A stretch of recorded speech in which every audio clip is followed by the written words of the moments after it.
Welcome to my YouTube channel English Arena.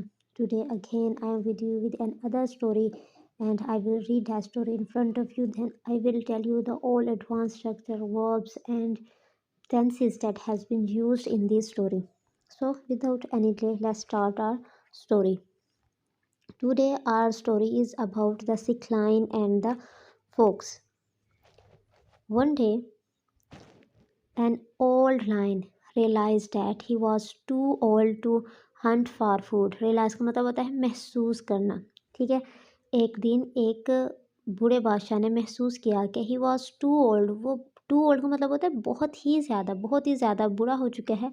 To Hunt for food को शिकार करने के लिए, क्योंकि हमें पता है कि जो शेर है वो अपना पहले शिकार करते हैं, फिर उसको और उसकी खुराक होती है उसको वो खाते हैं. चले अभी सेंटेंस में देख रहे हैं क्या चीज़ वर्ब है क्या सब्जेक्ट है. यह सेंटेंस देखिए शुरू हुआ है वन डे, एक दिन. ये क्या है? ये एडवर्ब ऑफ टाइम है. ठीक है. एडवर्ब ऑफ टाइम जो होता है वो हमें ये जब हम कोई सवाल पूछे ना कब ये काम हुआ, ठीक है, तो उस कब का जो आंसर आता है वो एडवर्ब में आता है, एडवर्ब ऑफ टाइम में. तो एडवर्ब ऑफ टाइम को हम लोग मोस्टली सेंटेंस के शुरू में लिखते हैं, इसलिए हमने वन डे सेंटेंस के शुरू में लिख दिया है. आगे देखिए बात. आप देखिए सेंटेंस में बात किसी कर रहे हैं. एक बूढ़े शेर को महसूस किया कि वो बहुत ज़्यादा बूढ़ा हो चुका है. बूढ़े शेर को महसूस हुआ, तो बूढ़ा शेर है हम उसकी बात कर रहे हैं. तो ओल्ड मैन यहाँ क्या हो गया है? सब्जेक्ट. ये हो गया है यहाँ सब्जेक्ट. ठीक है. अब काम क्या किया उसने? महसूस करने का. अब उसे क्या हुआ है? उसने क्या किया? उसने महसूस किया है. और जो यहाँ महसूस करना है वो क्या है? वर्ब. ठीक है. एन ओल्ड मैन सब्जेक्ट हो गया. रियलाइज्ड महसूस करना उसने काम किया, तो वो क्या है? वर्ब. और सब्जेक्ट के फ़ौरन बाद ही वर्ब आता है. ये दो बातें हो गई. आगे देखिए डैट के ही वॉज. अब जो वट, अब हम जो वर्ब है ना उससे वट का पूछते हैं कि क्या महसूस किया था उसने, कि अब वो बहुत ही ज़्यादा बूढ़ा हो चुका है शिकार करने के लिए.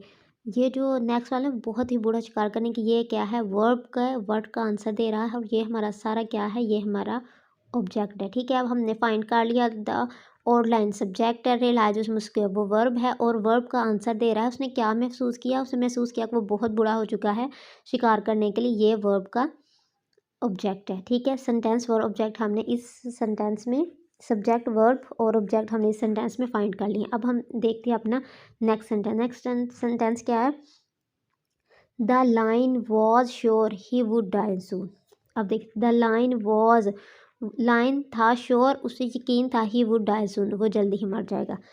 अब इसकी हम लोग देखते हैं कि ये हमने वुड यहाँ क्यों यूज़ किया है. देखिए इसकी अगर हम उर्दू बनाएं तो हमें पता है उसको यकीन था कि वो बहुत जल्द मर जाएगी. इसमें देखिए आप पहले सेंटेंस में देखिए क्या लिखा हुआ है. उसको यकीन था. अब था से हमें पता चल रहा है कि ये सेंटेंस क्या है? ये हमारा सेंटेंस पास्ट में है. अगर पास्ट उसको यकीन था मतलब पास्ट में यकीन था. अब पास्ट में वो बैठ के सोच रहा है कि वो बहुत जल्द मर जाएगा.